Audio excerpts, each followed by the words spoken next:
Good morning, students. Today, in this online session, we are going to continue with the exercise of Unit 13, Physics, Class 8, which is a sound, and we will solve each and every question of the exercise today. So, the first question is choose the correct answer. Sound can, it is a MCQ multi choice question. Sound can travel through, आवाज इनमें से किसमें से travel कर सकता है? Sound can travel through first gases only, सिर्फ gas में ही साउंड ट्रैवल कर सकता है. सेकंड, सॉलिड्स ओनली, सिर्फ सॉलिड में ही साउंड ट्रैवल कर सकता है. थर्ड, लिक्विड्स ओनली, सिर्फ लिक्विड में ही कर सकता है. And fourth, solids, liquids and gases तीनों में से कर सकता है. So as we all know कि हमारा करेक्ट आंसर होगा, that is answer D, solid, liquid and gases. तीनों में से वो आराम से ट्रैवल कर सकता है, प्रोपोगेट कर सकता है. अगर इन the same way if they were asked sound can not travel through, तो सिर्फ एक ही ऑप्शन होगा, एक ही आंसर होगा, और वो है वैक्यूम. वैक्यूम में ही साउंड ट्रैवल नहीं कर सकता, स्पेस में ही साउंड ट्रैवल नहीं कर सकता, और else solid, liquids and gases जहां पे भी है वहां पे साउंड ट्रैवल कर सकता है. Moving forward for second question. Moving forward for second question, which says voice of the following is likely to have minimum frequency. Voice of the नीचे दिए हुए में से किन में likely का मतलब है होना चाहिए, it has to be, या लगता है, it's like a plural of have been, कि लगता है, likely. So, voice of which of the following is likely to have a minimum frequency? इन दिए गए ऑप्शन में से आपको क्या लगता है किसका वॉइस सबसे मिनिमम फ्रीक्वेंसी, मतलब कम से कम फ्रीक्वेंसी वाला होगा? So we have already discussed in online session. क्या डिस्कस किया था हमने कि फ्रीक्वेंसी जितनी ज्यादा होगी उतनी ही साउंड तेज, मतलब कान में लगने वाली, कान में चुभने वाली होगी. फॉर एग्जाम्पल, विसल की फ्रीक्वेंसी हाई होती है, जबकि ढोल की फ्रीक्वेंसी लो होती है. So you come to know कि जितनी मोटी आवाज उतनी फ्रीक्वेंसी कम, जितनी पतली आवाज उतनी फ्रीक्वेंसी ज्यादा. So in the same way we do have a 4 option. First is baby girl, baby boy. हमको पता है कि बेबी गर्ल हो या बेबी बॉय हो, उन दोनों की आवाज ऑलमोस्ट सिमिलर होती है, हाई पिच वाली होती है. यस और नो? क्योंकि बहुत ही पतली आवाज होती है और तेज कान में लगने वाली आवाज होती है. अ मैन, मैन की आवाज थोड़ी सी मोटी होती है, कान में लगती नहीं है. यस और नो? और अ वुमन, वुमन की आवाज भी पतली होती है, बच्चों जितनी पतली नहीं होती, बट कंपेरेटिवली पतली होती है. तो यहाँ पे सबसे कम फ्रीक्वेंसी वाली वॉइस अगर किसी की है तो एक मैन, मतलब एक पुरुष की होगी. तो यहाँ पे सबसे कम फ्रीक्वेंसी इन 4 ऑप्शन में से किसकी है? A man. और सबसे ज्यादा फ्रीक्वेंसी किसकी होगी? तो बेबी गर्ल की होगी. उसके बाद बेबी बॉय, उसके बाद अ वुमन, और उसके बाद अ मैन. अगर मैं रिड्यूसिंग ऑर्डर बताऊं फ्रीक्वेंसी का, तो सबसे ज्यादा फ्रीक्वेंसी बेबी गर्ल, देन उससे कम बेबी बॉय, उससे कम अ वुमन, और उससे कम अ मैन. जितनी आवाज मोटी उतनी फ्रीक्वेंसी कम, जितनी आवाज पतली उतनी फ्रीक्वेंसी ज्यादा. So our right option will be a man. That is point. Moving for a question number 3. Moving forward for question number 3, which is a true and false. सिर्फ ट्रू और फॉल्स है तो T, true है तो T, और false है तो F, इतना ही लिखना है. बट आई सजेस्ट आप उससे एक स्टेप ज्यादा जब आप एक्सरसाइज लिखते तब करें. वो क्या है कि जो फॉल्स है उसको आपको करेक्ट करना है कि सही चीज क्या है. तो उससे क्या हमारा नॉलेज भी इंप्रूव होगा और रिविजन भी अच्छे से होगा. So moving forward for true and false, the first statement is sound can not travel in vacuum. Sound vacuum में ट्रैवल नहीं कर सकता, दैट इज ऑब्वियस है. ट्रू है तो ट्रू है, तो इसको कुछ भी करने की जरूरत नहीं है, उसको छोड़ दो. अगर फॉल्स है तो उसको करेक्ट करना है.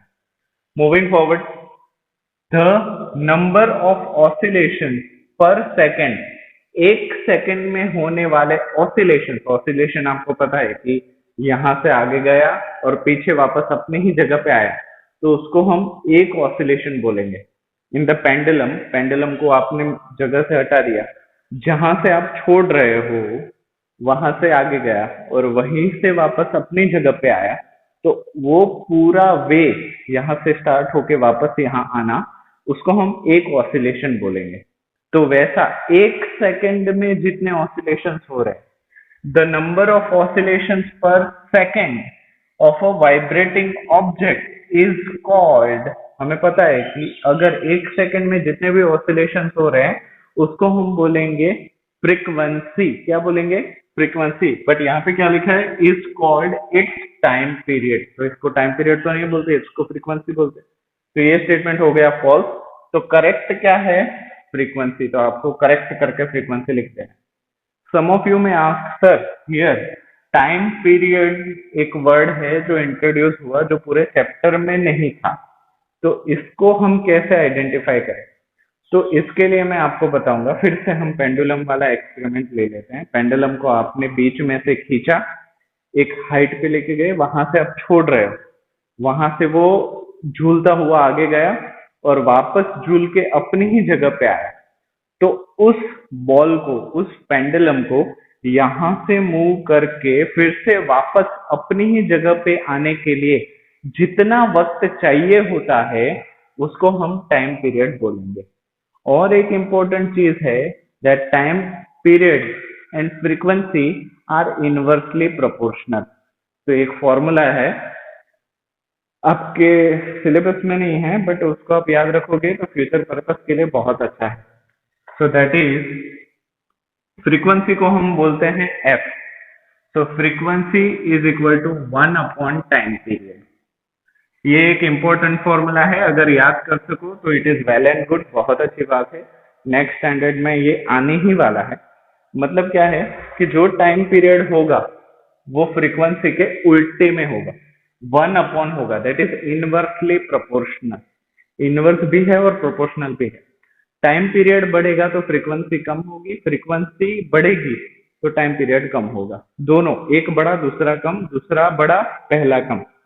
So frequency and time period are inversely proportional. You have to remember this. नहीं भी करोगे तो चलेगा, but it is important. अगले कुछ भी आप पढ़ोगे ना, अगर इस सिलेबस में नहीं है, but for a next year it will be very important. So my suggestion is that जो भी आप पढ़ रहे हो, try करो कि A to Z each and everything you have to remember by heart. सब कुछ कॉन्सेप्ट दिमाग में डाल दो, क्योंकि आपने रट्टा मारा हुआ you can forget it. But if you understood something, if you have got something by your mind, पूरा आपने समझ लिया है, तो उसको आप भूल नहीं पाओगे। Are you getting my point? एक चीज है जिसको याद रखना पड़ता है और दूसरी चीज है जिसको भूलना पड़ता है। So if you got and understood each and every concept of physics, so it is impossible for you to forget physics. भूलना मुश्किल हो जाएगा। So my suggestion is कि सब कुछ चीजें समझ गए हो तो आपको याद रह ही जाएगी। So frequency is inversely proportional to time period. Time period किसको बोलेंगे? ऑसिलेशन के लिए जितना वक्त लग रहा है, जाने के लिए और वापस आने के लिए जितना वक्त लग रहा है, उसको हम बोलेंगे टाइम पीरियड। फ्रीक्वेंसी कितने बोलेंगे? एक सेकंड में जितनी बार वो हिल रहा है, पर सेकंड, एक ही सेकंड में अगर 100 बार हिल रहा है तो उसकी फ्रीक्वेंसी 100 होगी। Likewise, so moving forward for third, if the amplitude of a vibration is large, अगर वाइब्रेशन हो रहा है तो यहाँ पे मैं वाइब्रेशन को इंडिकेट करता हूँ वेव से। समझ लीजिए, इट इज अ वेव, है ना वेव। तो यहां से लेके यहां तक, थ्रू से लेके, रूट से लेके थ्रू तक के डिस्टेंस को हम बोलेंगे एम्पलीट्यूड। अगेन ये भी आपके सिलेबस में नहीं है बट इसको रिप्रेजेंट कर रहा हूं। The amplitude of a vibration is large, मतलब यहां से लेके यहां तक अगर लेंथ उसकी बड़ी हो, if the amplitude of vibration is large then the sound is feeble. तब साउंड कैसा होगा? फीबल, मतलब सुनने के लिए अच्छा होगा। इट इज रॉन्ग, वो हो जाएगा श्रिल। एम्पलीट्यूड बड़ा होने का मतलब है आवाज बड़ी होनी, और आवाज बड़ी हुई तो मतलब वो आवाज चली जाएगी श्रिल में। यस और no? So when amplitude of vibration is large, then the sound is feeble. तो इसको हम बोलेंगे एम्पलीट्यूड। और अगर आपको ज्यादा इंफॉर्मेशन चाहिए तो मैं और भी बता देता हूँ कि एक रूट और दूसरे रूट के बीच का जो डिस्टेंस है ना, उसको हम बोलेंगे पिच। क्या बोलेंगे? पिच। ये वर्टिकल डिस्टेंस है उसको हम बोलेंगे एम्पलीट्यूड, और जो हॉरिजॉन्टल डिस्टेंस है with between the same root यहां से लेके यहां तक, उसको हम बोलेंगे पिच। बट अगेन याद रख सकते हो तो रखो, it is well and good. Next year it will be very useful. और अगर आप साइंस लेना चाहते हो तो इसके बिना तो काम ही आगे नहीं बढ़ने वाला। सो माय सजेशन, जितना याद हो सकता है you can memorise. So moving forward, if amplitude is large, then sound is shrill. तो वहां पे feeble लिखा है। feeble मतलब मजेदार सुनने में। पंछियों की आवाज feeble होती है। yes? तो अगर वो feeble नहीं हो जाएगी वो shrill हो जाएगी। So it is false and the correct option is shrill. Next, for human ears, the audible range is 20 hertz to 20,000 hertz. हमारी audible range 20 hertz to 20,000 hertz है। It is true. ठीक है, it is already given in the textbook. So moving forward, we do have 3 more options: A, B, C, D, E, F and G. Moving forward, point E, which says the lower the frequency of vibration, the higher the pitch. जितनी frequency low होगी उतनी ही pitch high होगी। That is totally wrong. So the statement is false. Higher the frequency, higher the pitch. जितनी high frequency होगी उतनी ही high pitch होगी, उतनी ही आवाज श्रिल होगी। So this statement is corrected. Second, unwanted और unpleasant sound is termed as music. जो आवाजें हमको पसंद नहीं है या डिस्कम्फर्ट प्रोड्यूस करती है उसको हम म्यूजिक बोलेंगे। That is false. ऐसी आवाज को हम बोलेंगे नॉइज।